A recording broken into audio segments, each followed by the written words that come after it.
Monsieur Étienne Couvert, bonsoir.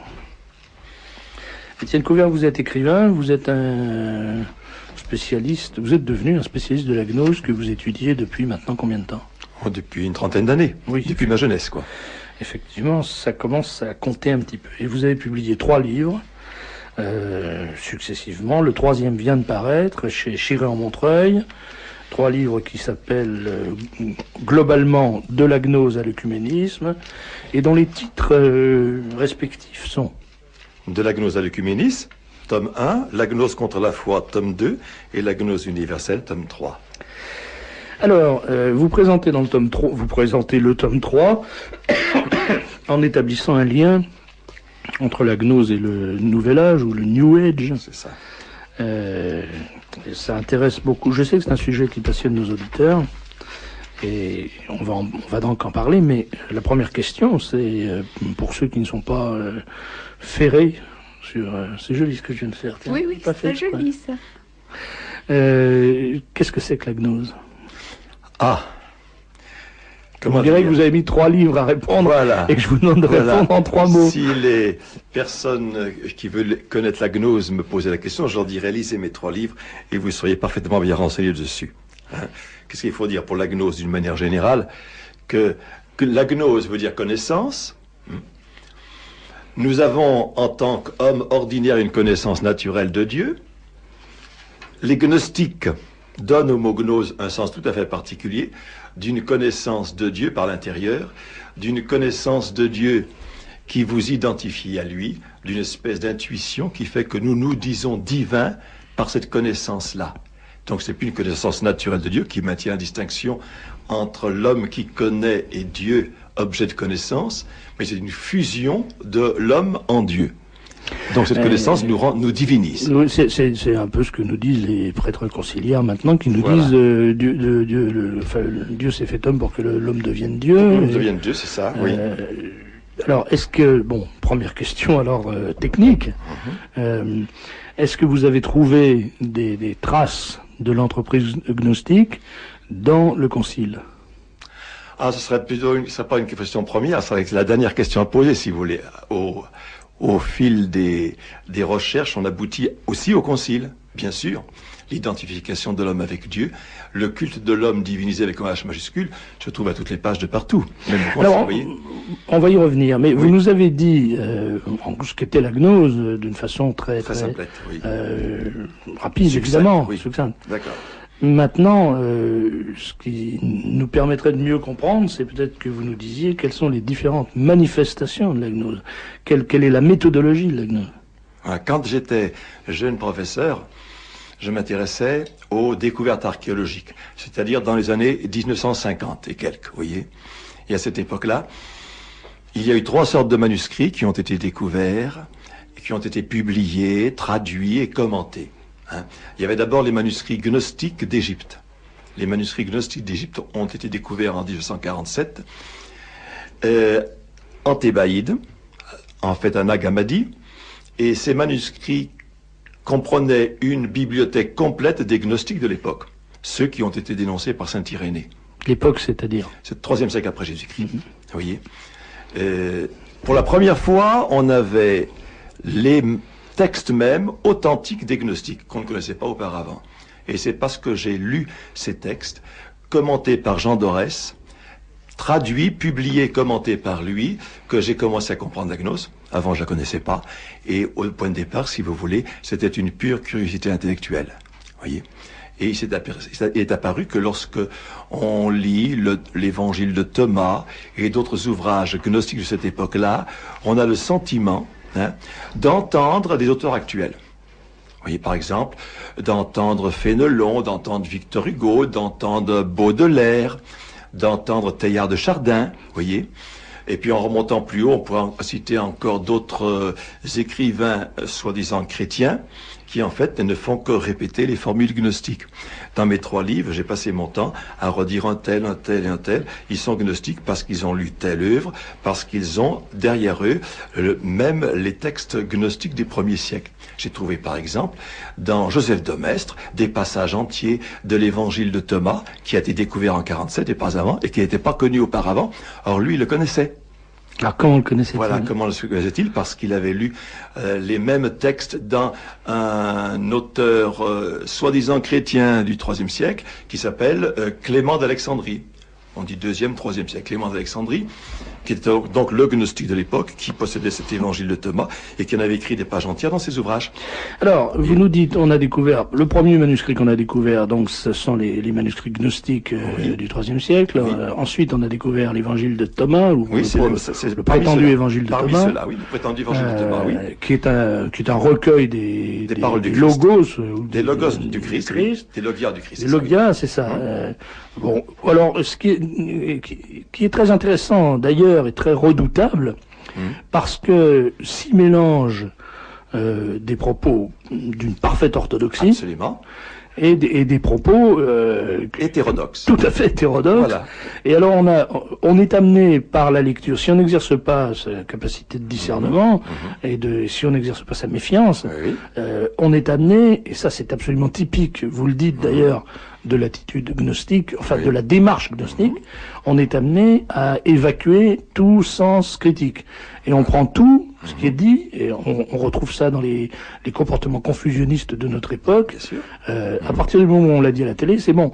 Et là, c'est à partir du moment où c'est dans l'évangile de Thomas, c'est bon. Quoi qu'il ça ait dit. Voilà. Et ce qui est très intéressant, c'est que les propos orthodoxes n'ont, comme ils répètent de façon bécassonne exactement ce qui est dit dans les 4 évangiles officiels, si j'ose dire, ils ne servent à rien, sinon à accréditer les propos hétérodoxes. Voilà. Les 2 tiers sont orthodoxes et sont conformes aux évangiles canoniques, et le tiers supplémentaire est proprement gnostique. Vous voyez, évidemment, tout ce qui est orthodoxe est destiné à faire passer le reste.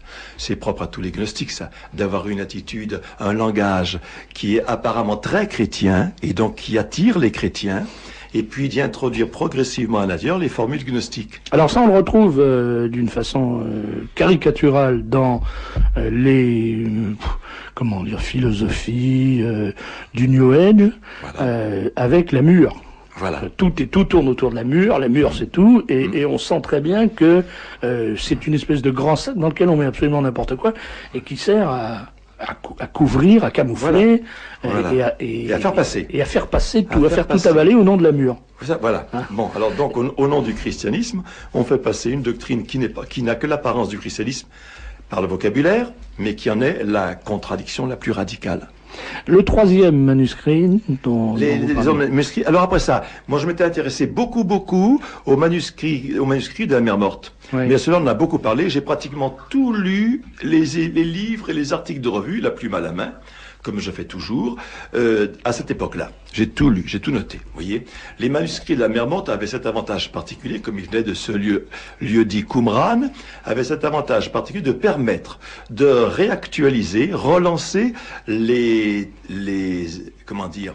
la doctrine enseignée par Ernest Renan dans sa vie de Jésus. Il fallait faire de Jésus un Essénien qui a réussi, un initié des sociétés secrètes esséniennes. Il fallait le présenter comme donc un grand initié. C'est la thèse de Renan, la thèse d'Édouard Schuré. C'est une résurrection de l'arianisme. Alors après l'arianisme, hein, parce que les manuscrits de la Mer Morte sont antérieurs. Non, je veux dire Renan. Renan a repris les thèses sur les Esséniens, vous voyez, aux encyclopédies du XVIIIe siècle. Ça avait été déjà lancé à cette époque-là. C'était une manière de montrer que le Christ n'est jamais qu'un disciple des Esséniens qui a réussi à lancer une religion essénienne. Oui. C'est ce qui voulu être démontré par Dupont-Sommer et les principaux écrivains qui sont penchés sur la question. Et j'ai eu beaucoup de mal à faire comprendre que les Esséniens n'ont jamais existé, que c'est une imposture. Vous voyez. Mais je l'ai dit il y a 10 ans, et je crois qu'on commence maintenant à redire la même chose dans des textes que j'ai reçus récemment. Alors si on essaie de tracer un fil rouge, enfin de tirer un fil rouge, bon, la gnose, les manuscrits gnostiques dont vous parlez sont en gros du IIIe siècle après Jésus-Christ.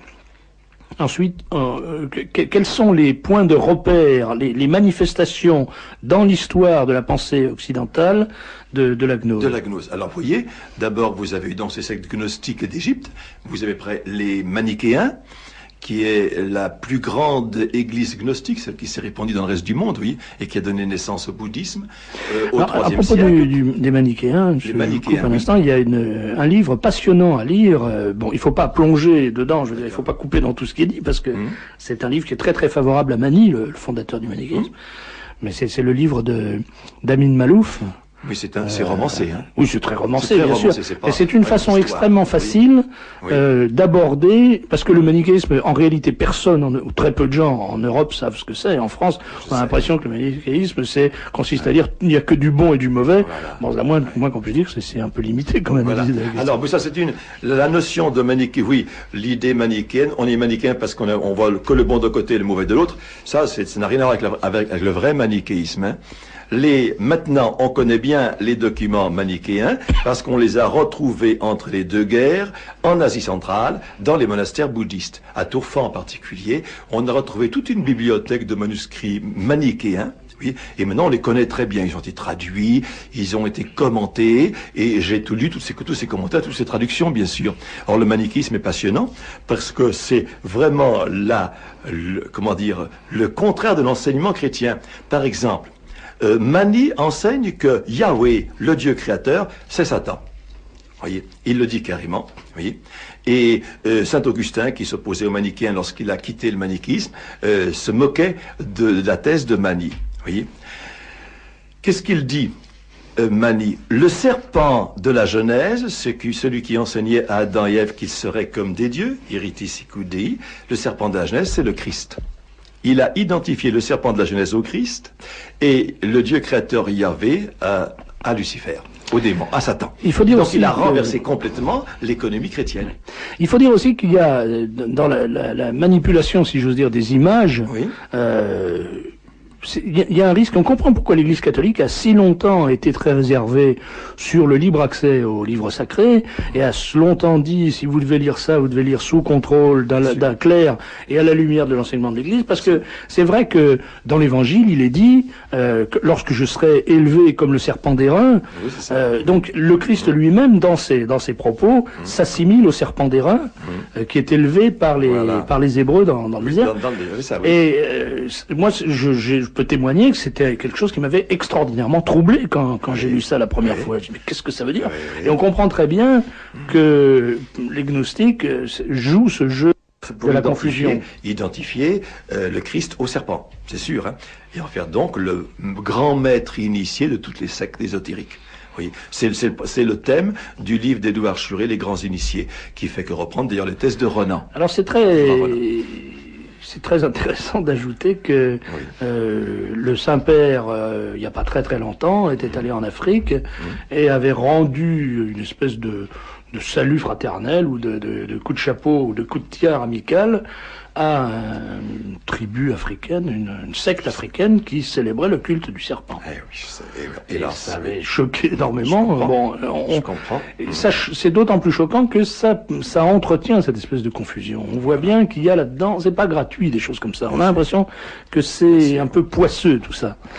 Alors après, quelle manifestation à partir du manichéisme. Hein, je pense que c'est Mani qui est le grand fondateur de la gnose un peu dans le reste du monde, puisqu'à partir de Mani va se répandre le manichéisme en Asie par le bouddhisme, puisque les moines bouddhistes sont des moines manichéens. Puis alors en Occident par les Bulgares, au cours du Moyen-Âge, qu'on appelait les bougres. Les bougres, c'est les Bulgares. Hein. Mais ce sont des gnostiques manichéens d'Asie occidentale, donc d'Anatolie, qui ont été envoyés là-bas par les empereurs byzantins pour s'en débarrasser, en Bulgarie. Et c'est à partir de la Bulgarie que les gnostiques manichéens vont se répandre en Occident. Et on aura au Moyen-Âge, donc, pratiquement, les cathares ou albigeois.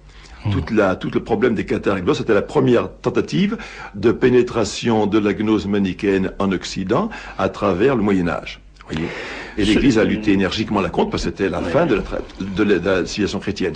Il y a eu vraiment, pendant un moment, un très très grand risque de disparition de l'Église détruite de l'intérieur par la gnose, mais il y a eu plus grave, notamment avec les cathares Oui. Et puis, c'est bulgare dont je cherche le nom de la secte. Les Bogomiles. Les Bogomiles, j'allais dire les Bogomolettes, Oui. parce que ça n'a rien Oui. à voir. Les Bogomiles.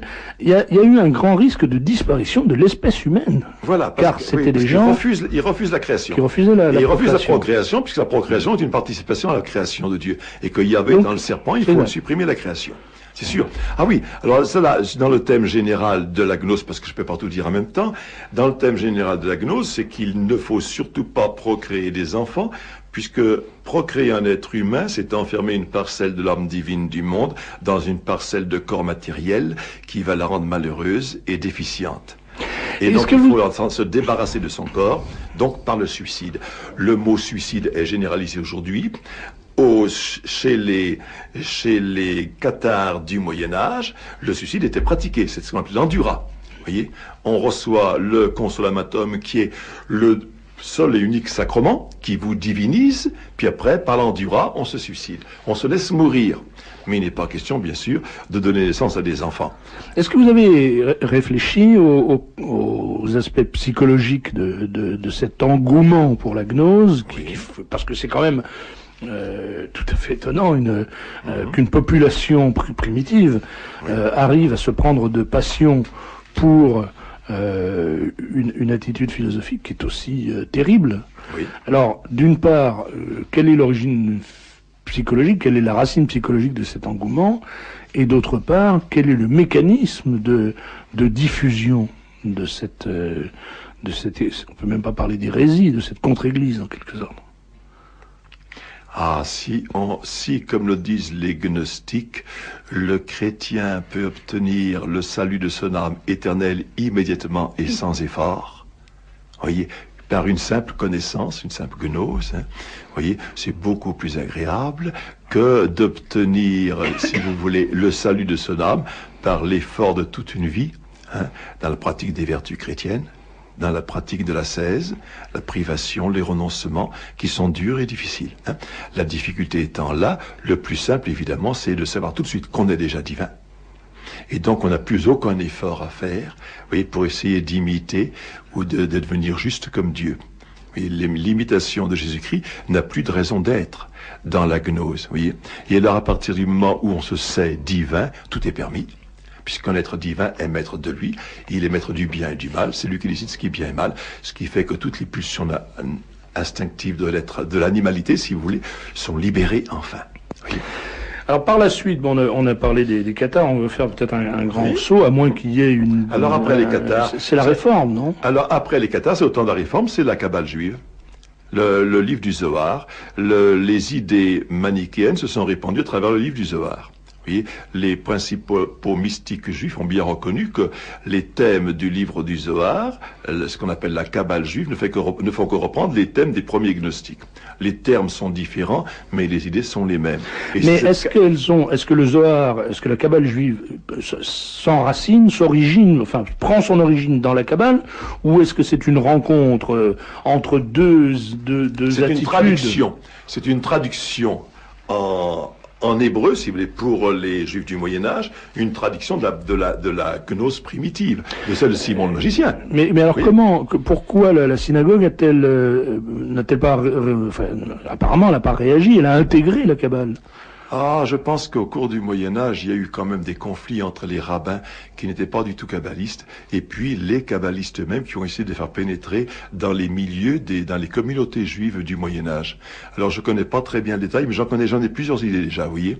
Alors je dirais que cette Kabbale, c'est une gnose de forme judaïque, transcription de l'autre, vous voyez, de la primitive. Cette Kabbale s'est répandue dans certaines communautés juives, mais pas de partout. Et puis après, elle s'est répandue dans les milieux chrétiens par les humanistes de la Renaissance. Les grands humanistes de la Renaissance sont tous des kabbalistes. Donc ils ont tous bu une certaine gnose, celle-là, plus la gnose des trismégistes, d'Hermès Trismégiste.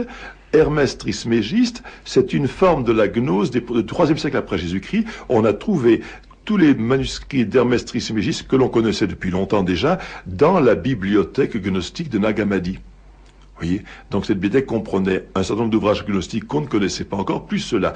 Et sous la Renaissance, c'est la gnose hermétique qui a pris le plus grand succès et qui a pénétré les milieux chrétiens. Et elle était porteuse de connaissances quand même, pour avoir ce succès dans les milieux intellectuels, dans les milieux savants. Il y avait bien c'était pas simplement des élucubrations. Ah ben, c'est l'enseignement de la gnose la plus classique depuis toujours, qui pénètre petit à petit par une pression psychologique sur les esprits de ceux qui veulent bien y adhérer. Puis alors après, il se constitue des espèces de sectes d'initiés. Vous savez, la plupart des humanistes appartenaient à des communautés d'initiés. Je vous pose cette question, ça me paraît très intéressant, très important d'éclairer cet aspect de la chose. Par exemple, on s'aperçoit à travers une exposition qui tourne en ce moment d'ailleurs que dès le Moyen-Âge, ou disons à la fin du Moyen-Âge, les chirurgiens, les barbiers, les chirurgiens commencent à avoir une très bonne connaissance précise de l'anatomie humaine. Oui. Or, il me semble que ça a été rendu possible par une certaine attitude de recherche de la connaissance qui est fondée sur justement cette gnose trismégiste dont vous parliez, qui s'enracine là-dedans, et que si les barbiers avaient obéi de façon scrupuleuse aux enseignements de l'Église, ils n'auraient jamais porté le fer sur un cadavre. Voilà, oui, c'est juste, oui. C'est-à-dire que l'Église voulait qu'on respecte les corps, vous voyez, qu'on les respecte parce que le corps humain, c'est quand même l'homme. Vous voyez, ça appartient à la substance même de l'homme. Il faut respecter les corps, et les corps des morts, vous voyez. Il se trouve que les gnostiques ne respectent pas les corps, ne refusent le respect du corps, puisque le corps, ils veulent le supprimer. Le corps ne sert à rien, c'est une pourriture, une gangue terreuse dont il faut se débarrasser. Alors donc, à partir du moment où on dit que le corps ne sert à rien, il n'y a plus qu'à le découper en petits morceaux, et on peut même se suicider, c'est plus facile. Est-ce que la réforme qui va intervenir à ce moment-là est aussi, selon vous, d'après l'étude que vous avez faite de la question, fille de la gnose? Absolument. Dans un chapitre de mon deuxième livre, La gnose contre la foi, j'ai un long chapitre sur gnose et humanisme, et la dernière partie, en plusieurs pages, sur de l'humanisme à la réforme. Comment a-t-on passé de l'humanisme, qui est une résurgence de la gnose dans l'Église, à la réforme elle-même? Alors, je l'explique en détail ici, oui. Et les gnostiques ont toujours affirmé que l'âme humaine était une étincelle divine, parcelle de l'âme du monde, qui n'est autre chose que le Dieu émanant dans l'univers. Cette doctrine a été reprise par les mystiques allemands dès le XVe siècle, a passé à travers Maître Eckhart dans la pensée des réformateurs. Ils y ont vu la preuve que notre âme était en contact immédiat et permanent avec Dieu, puisque notre âme, elle est divine, vous voyez. Ils comprirent que dans chaque conscience résidait une certitude que la voix de la conscience était la voix de Dieu résidant en nous-mêmes. Que notre âme n'est donc en nous qu'un instrument passif entre les mains d'un Dieu, vous voyez, dont l'influence irrésistible l'entraîne en toutes directions. L'homme est un bloc de bois et de pierre, disent les réformateurs. Il subit une force universelle et unique qui se substitue à son action propre. L'individualité est fondue dans une totalité animée d'un mouvement perpétuel et divin. C'est Dieu qui en nous est le principe de causalité dans tous nos actes. C'est Dieu qui opère en nous le bien et le mal. Donc le bien et le mal viennent de Dieu, puisque Dieu et nous, c'est le même être. Quelle est l'attitude de la gnose en ce qui concerne le libre arbitre, par exemple? Ah ben il le nie. Il le nie. Il nie le libre arbitre et il nie l'usage naturel de la raison. Notre raison ne peut pas atteindre la vérité. Nous n'avons pas besoin d'avoir une raison pour trouver la vérité, parce que la vérité, nous l'avons en nous-mêmes, puisque nous sommes divins. Donc on est divin, mais on n'a pas de liberté. On n'a pas de liberté. Mais c'est pas besoin de liberté. La liberté, ça suppose qu'on a une détentation, qu'on a un choix. C'est ça. Donc c'est un déterminisme. C'est un déterminisme total. Ouais. Il n'y a pas de liberté, c'est pour les gnostiques un déterminisme total. Ce qui est cohérent d'ailleurs avec la Kabbale, ce qui est cohérent avec la tentative de décryptage des signes. Alors, dans mes 3 livres, presque à tous les chapitres, je rappelle, attention, mépris de la raison. Les gnostiques refusent l'usage naturel de la raison. Nous n'avons pas besoin de ce moyen pour atteindre la vérité, parce que la vérité, nous l'avons déjà en nous-mêmes. Vous voyez? Et nous avons bien parce que nous sommes divins. Donc la raison ne sert de rien, elle ne peut que faire du mal et nous conduire à l'erreur. Oui. Alors le mépris de la raison en général, chez tous les gnostiques depuis toujours, jusqu'à aujourd'hui encore, vous voyez? Alors après la réforme protestante, vous avez la constitution des Rose-Croix, au XVIIe siècle, qui viennent des humanistes, sont les humanistes qui sont constitués en Rose-Croix. Et les sectes de Rose-Croix sont répandues au cours du XVIIe siècle. Descartes est un Rose-Croix, par exemple. Et ce sont les Rose-Croix qui sont à la naissance de la franc-maçonnerie en 1717. Ce sont eux qui ont créé la franc-maçonnerie. Alors depuis la franc-maçonnerie, l'histoire on la connaît bien. Donc la franc-maçonnerie, c'est un surgeon de la gnose. Voilà, c'est la congrégation de la gnose. C'est la congrégation qui enseigne la gnose. Elle l'a reçue des Rose-Croix, elle la diffuse de partout maintenant. C'est pour ça que nous sommes tous un petit peu des gnostiques sans savoir, et que la culture moderne est gnostique. Elle est gnostique par la franc-maçonnerie qui inspire toute la culture d'aujourd'hui. C'est ce que j'allais vous dire. On a forcément, dès qu'on commence à s'intéresser à ces aspects de la réalité et à toutes ces questions, on a forcément une démarche gnostique, on peut pas y échapper. C'est inévitable, voilà. Je dirais. On est baigné dans un milieu, une pensée gnostique. Dans une pensée. Et justement à cause de ce fait qui est quand même très très gênant, c'est que la gnose pratique, ce qui existait déjà dans l'évangile, le prétendu évangile de saint Thomas, cette confusion entre l'avéré et le possible, l'éventuel. Et alors, je vois par exemple parmi les questions, beaucoup de questions tournent autour de penseurs gnostiques qui sont des gens qu'on a célébrés dans cette émission, qu'on a évoqués dans cette émission. Je pense, alors on dit par exemple, que pense Monsieur Couvert des travaux de Jean Fort? Jean Fort, c'est Atlantis. Atlantis, c'est la pure gnose. Hein, les bulletins d'Atlantis. Moi, j'ai déjà discuté avec Monsieur Jean Fort plusieurs fois déjà. Hein. J'ai eu l'occasion de le rencontrer à des signatures de livres. Vous voyez, Jean Fort, c'est la pure gnose. La revue Atlantis, c'est de la gnose généralisée. D'ailleurs, tous les thèmes gnostiques apparaissent à toutes les couvertures des bulletins d'Atlantis. Oui, mais alors justement, c'est ce que je vous disais à l'instant. On est très troublé parce que il y a un travail formidable de décryptage du symbolisme qui est fait par ces gens-là, et notamment en ce qui concerne une chose qui est pas contestable, c'est l'existence d'un symbolisme chrétien. Je sais bien que on nie l'existence de l'ésotérisme chrétien, mais on peut pas nier l'existence du symbolisme chrétien. Et pour ce symbolisme, étant donné qu'il n'est plus accessible à nos esprits, parce que nos esprits ont été mis au pli en quelque sorte par l'enseignement public, laïque et obligatoire, on est obligé de recourir on est obligé de réapprendre le langage symbolique. Mais la symbolique chrétienne, elle est contenue dans la liturgie. Et là, dans la liturgie, vous avez, elle est contenue dans les paraboles de Jésus-Christ. Vous avez tout à fait raison, mais on ne la comprend pas. Mais on la connaît bien, mais elle n'est pas du tout ésotérique, elle n'est pas secrète, elle est tout à fait connue, cette symbolique-là. Mais il faut bien qu'elle soit éclairée.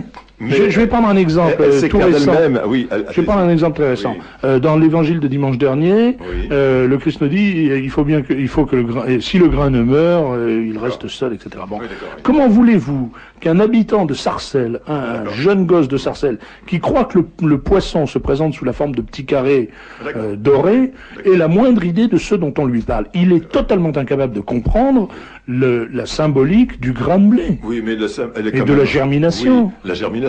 Mais la symbolique du grain de blé, c'est quand même une symbolique ordinaire, courante, connue. Oui, mais pas par les gens de la ville, si vous voulez, mais par les paysans. Oui, d'accord. Parce que maintenant, vous avez 60% de la population vit dans les villes. Qui ne connaît même plus un grain de blé. Moi, je veux bien. Mais c'est quand même, je dirais, ce n'est pas une symbolique ésotérique, secrète ou occultiste, c'est une symbolique naturelle, spontanée, simple. Vous voyez, les ésotéristes, qu'est-ce qu'ils font? Ils changent cette symbolique simple par une symbolique extrêmement compliquée, dans laquelle il y a, depuis le symbole à l'objet qu'ils veulent représenter, plusieurs passages successifs de symbole à symbole. Ce qui fait qu'il n'y a plus de lien direct entre le symbole et ce qu'il doit représenter. Ce que je veux dire, c'est que je crains qu'une attitude de rejet de la gnose en tant que fond, finissent par aboutir à une attitude de rejet de la recherche symbolique dans la forme. Car très vite, il s'installe une confusion et on va vous dire, souvent vous commencez à essayer de savoir ce que symbolise, ce que représente symboliquement une cathédrale, c'est parce que vous êtes gnostique. Ou vous allez essayer de comprendre ce que symbolise telle ou telle parole du Christ, ce qu'elle représente, ce qu'elle veut dire, ce qu'elle nous annonce. Ça, c'est une forme de gnosticisme. Vous devez fuir ça. Vous devez vous contenter d'avaler ce qui est dit, point à la ligne. Non, pas du tout. Pas du tout. Le symbolisme chrétien, le symbolisme orthodoxe chrétien, il est bien connu et il est facile à comprendre. Et il n'a jamais fait de difficulté dans l'Église depuis toujours. Hein.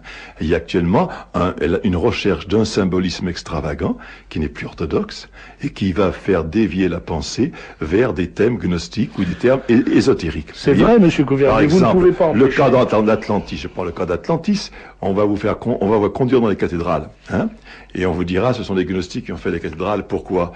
Parce que la franc-maçonnerie a réutilisé les symboles maçonniques professionnels, oui, que les maçons professionnels construisant cathédrales mettaient dans leur cathédrale. C'est vrai. En tant que outil ordinaire du métier. Vous voyez? Et alors, à partir de ce métier-là, on fait un symbolisme nouveau, mais à qui on donne un sens qui n'a plus aucun rapport avec le sens réel qu'il avait au temps où les constructeurs de cathédrales les fabriquaient. Bon, mais le fait est qu'aujourd'hui, vous avez des prêtres conciliaires qui sont complètement desséchés. Je veux dire, desséchés d'une façon effroyable. C'est le modernisme. C'est même pas le modernisme. On a l'impression que c'est l'église formica, c'est quelque chose d'horrible. Oui, donc vous rentrez dans ces églises, on vous dit des prières qui n'ont pas de sens, on vous fait chanter des chansons parfaitement idiotes sur un ton qui est sur des airs, sur des airs de crétins, et parallèlement à ça, on vous dit attention, méfiez-vous de la symbolique, méfiez-vous de tentatives d'explorer la liturgie d'une façon passive, d'une façon active. Soyez passifs, recevez ce qu'on vous dit et discutez pas. Bon, le résultat, c'est que les gens foutent le camp, parce que si vous avez le choix entre une église, une liturgie traditionnelle symbolique qu'on n'a pas le droit d'essayer de comprendre parce qu'il y a danger de se tromper, et une liturgie formica, vous dites écoutez, moi, je reste chez moi, et on devient là protestant carrément, c'est-à-dire qu'on se débrouille avec son Dieu. Ah, mais les protestants, c'est une rationalisation, hein. Mais quand on restaure la vraie liturgie, hein, la vraie liturgie catholique, il n'y a pas de problème de symbolisme, là. Le symbolisme, il est accessible immédiatement. Il n'y a pas besoin de faire des explications extraordinaires. Franchement, je crois pas. Je crois que là, vous parlez pour votre chapelle, si j'ose dire pour vous. Parce que je vous assure que bien. Vous dites actuellement, on ne connaît plus cette symbolique parce qu'on ne pratique plus la liturgie. Mais la grande liturgie avait un symbolisme qui n'était pas secret ni ésotérique, qui était tout à fait exotérique et qu'on pratiquait couramment, mais qu'on ne sait plus pratiquer. Il faut rétablir la bonne liturgie, hein. Je voudrais bien qu'on fasse une expérience sur le symbolisme de l'encens, par exemple. Simplement ça, qu'on demande aux citoyens, aux fidèles, ce que signifie l'encens. Je vous garantis que 95% des fidèles traditionnalistes qui vont à la messe traditionnelle ne savent pas. Absolument. Ils croient que alors on vous dit que c'est pour chasser le démon, parce que le démon supporte pas l'odeur de l'encens, ou on vous dit que c'est pour encenser le bon Dieu, qui a vraiment besoin de ça, probablement. Bon. Je veux dire, si on n'explique pas aux gens ce que c'est que la symbolique de l'encens ou la symbolique de n'importe quoi, ils ne peuvent pas le deviner. C'est le contraire de ce qui se passait à l'origine. À l'origine, on n'avait pas besoin de deviner parce que le symbolisme était un langage. Voilà. D'accord. Quand on parlait par symbole, c'était aussi bien compris que quand on parlait. Donc il y avait mieux compris que quand on parlait par écrit. Donc les symboles étaient déjà tous classés, catalogués, répertoriés et bien connus par tout le monde. Il n'y avait pas possibilité de passer d'un symbole à un autre pour faire des cascades de symboles qui vous amènent au contraire de la foi catholique, n'est-ce pas? Parce que l'enseignement était très bien donné. Alors vous me direz, maintenant on les connaît plus parce qu'il n'y a plus d'enseignement religieux. S'il y avait un enseignement religieux, on les connaîtrait encore aujourd'hui. Et ça ferait pas problème. Et ce qui permet aux ésotéristes et occultistes de vous faire une nouvelle symbolique gnostique, c'est le fait de l'ignorance religieuse de la plupart des gens. Et même chez les traditionalistes, je veux bien que les traditionalistes n'aient plus de culture religieuse et ne connaissent plus ces symboles qui étaient courants au Moyen-Âge, autrefois, depuis l'origine de l'Église. Et alors maintenant, les occultistes arrivent là-dessus et puis ils vous donnent de ces symboles qui étaient acceptés, reconnus, compris, hein, une nouvelle connaissance, je dis une gnose, vous voyez, mais alors qu'il n'a plus rien à voir avec la foi chrétienne et qu'il la démolit de l'intérieur. Alors, on a un exemple là de démolissage parachevé. C'est un auditeur qui téléphone en disant sur TF1 à minuit 30 hier, je dis sur TF1, la télévision, à minuit 30 hier, on a montré l'évêque de Versailles dans une loge maçonnique, déclarant ce qu'il y a de commun entre la religion et la maçonnerie, c'est l'humanisme. Bravo! Alors, on est au... Eh ben, voilà. Oui, mais ça ne m'étonne pas d'ailleurs. C'est l'humanisme de la Renaissance. Hein. voyez, c'est l'humanisme. L'homme déifié. C'est ça. Parce que pour les francs-maçons, l'humanisme, c'est l'homme déifié. Et encore, il faut aller voir les francs-maçons. Oui, Ils exaltent l'humanisme, oui. l'homme majusculaire avec un grand H. C'est Satan déifié. Voilà. Mais ils détruisent l'homme avec un petit H. L'homme réel, ils le détruisent. Alors, beaucoup de questions, je vous le disais, Ah. sur les grands penseurs gnostiques. On a parlé de Faure, mais maintenant on me demande beaucoup de questions. Alors, je me dis, mais alors, et René Guénon là-dedans? Ça va pas du tout. René Guénon est un parfait agnostique. Mais comment peut-on avoir quelque admiration pour un homme qui était un franc-maçon au départ, qui a fondé une première revue qui s'appelait La Gnose purement et simplement, puis qui après a passé quelque temps chez les catholiques, à l'époque où mon ami Monsieur Léon de Poncin a été attiré par lui, et à l'époque où il dénonçait la théosophie d'Annie Benan, oui, d'Annie Besant. Il dénonçait la théosophie parce que lui estimait que c'était pas la vraie gnose. La Danse glaciale était la vraie gnose. Puis après, il a passé très vite un petit séjour dans le culte du Sacré-Cœur. Puis après, il a passé très vite à l'islam purement et simplement. Hein? Et puis après, il est devenu purement un soufi musulman. Les soufis musulmans sont des gnostiques. Voyez.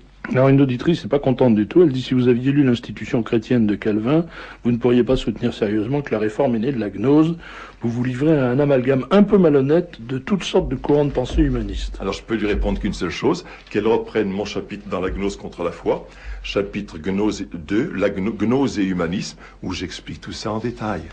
Hein, que Jean Calvin était un humaniste, disciple des premiers humanistes, et qu'il a passé directement à la gnose. Il faut qu'elle relise ça. Oui. Il y a énormément de questions sur les Esséniens, on va peut-être pas y revenir, mais on peut quand même répondre au ton général des questions, parce que vous avez dit, selon vous, les Esséniens n'existaient pas. Alors les gens nous disent, bon alors qui les a fabriqués, pourquoi faire, et si les Esséniens n'existaient pas, qui a écrit les manuscrits de la mer morte? Voilà.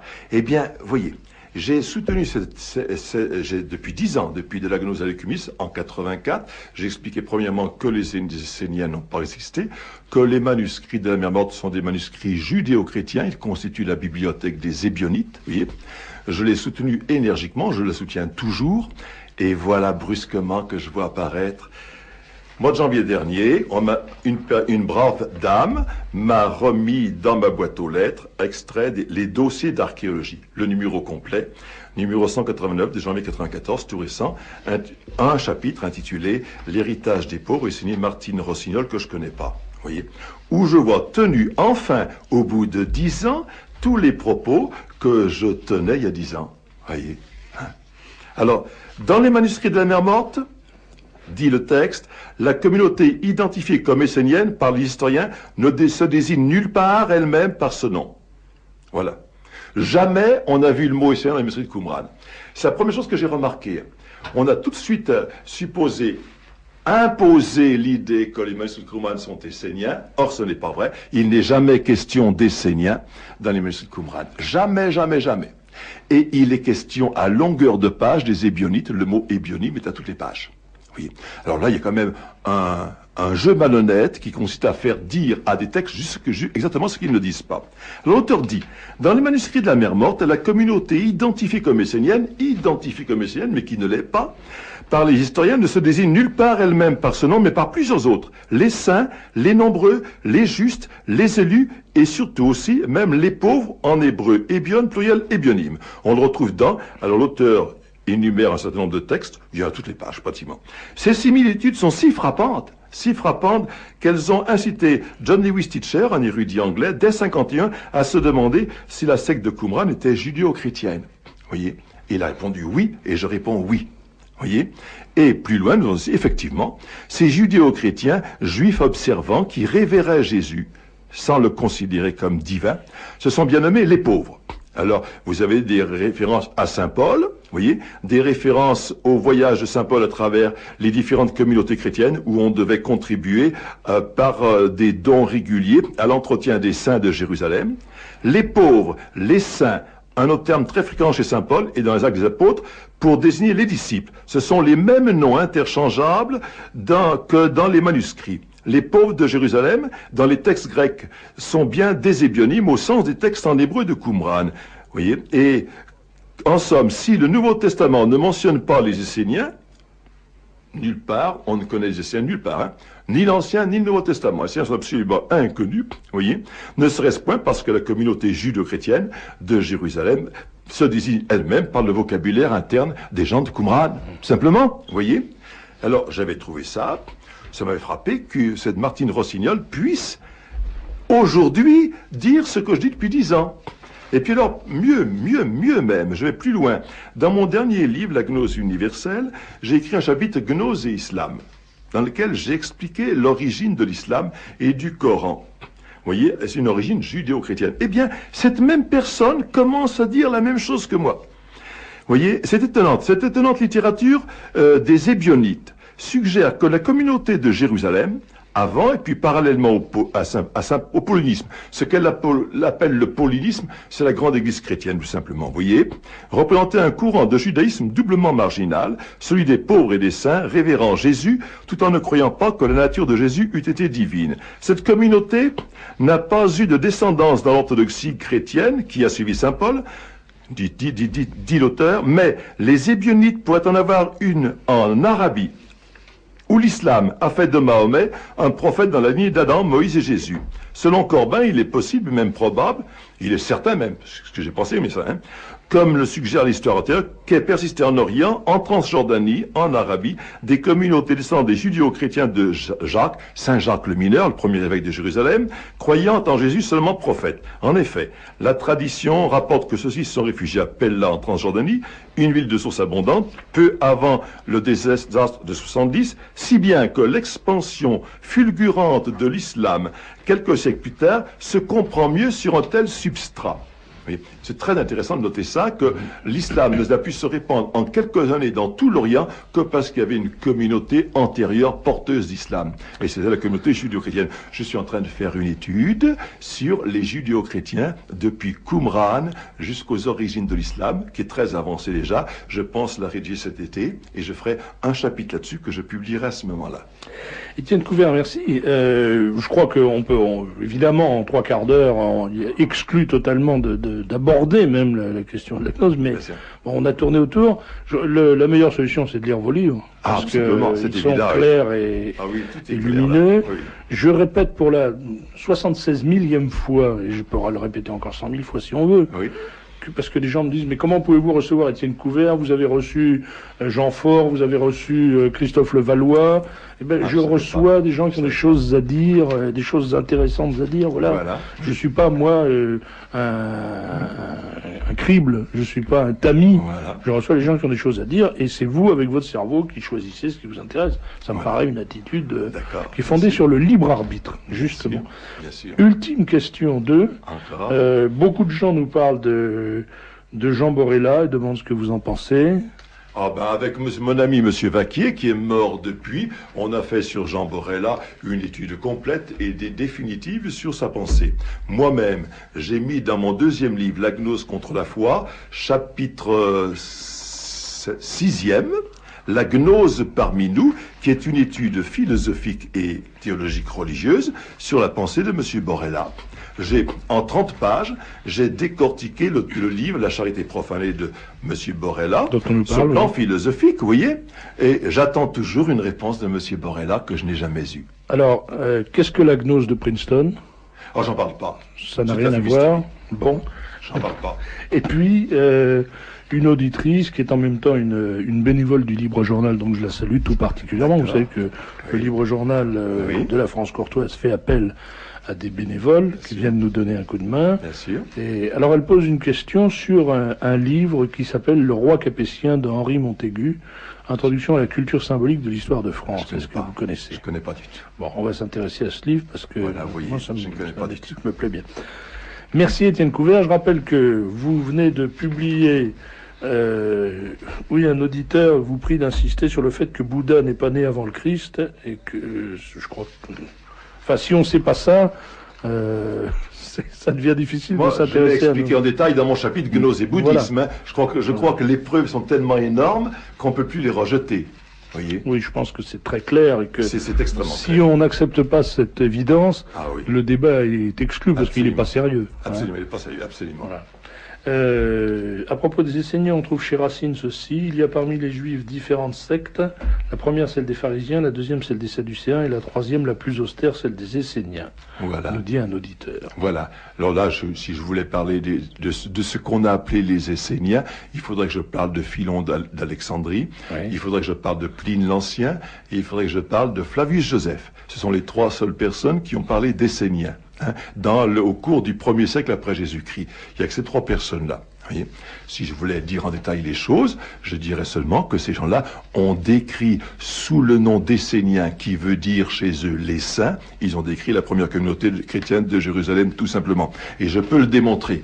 Mais enfin, comme c'est un travail encore en plus, en marge du reste de mon travail sur Gnose, je le ferai quand j'étudierai les judéo-chrétiens à propos de Qumran. Ce que je vous propose, c'est de revenir quand vous publierez votre prochain ouvrage, même peut-être avant si vous le souhaitez, mais vous êtes lyonnais et ça n'est pas, vous êtes venu spécialement pour l'émission, je vous en ai beaucoup de reconnaissance.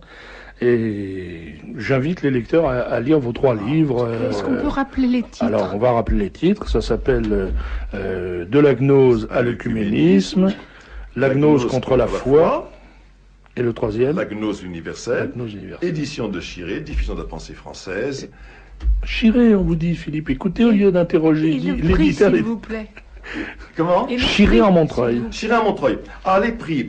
95 de la gnose à l'œcuménisme, 115 la gnose contre la foi, 100 la gnose universelle. 310 les trois. 310 francs. C'est pas extraordinaire. Non, ça vaut ce prix-là. Ça, c'est un problème.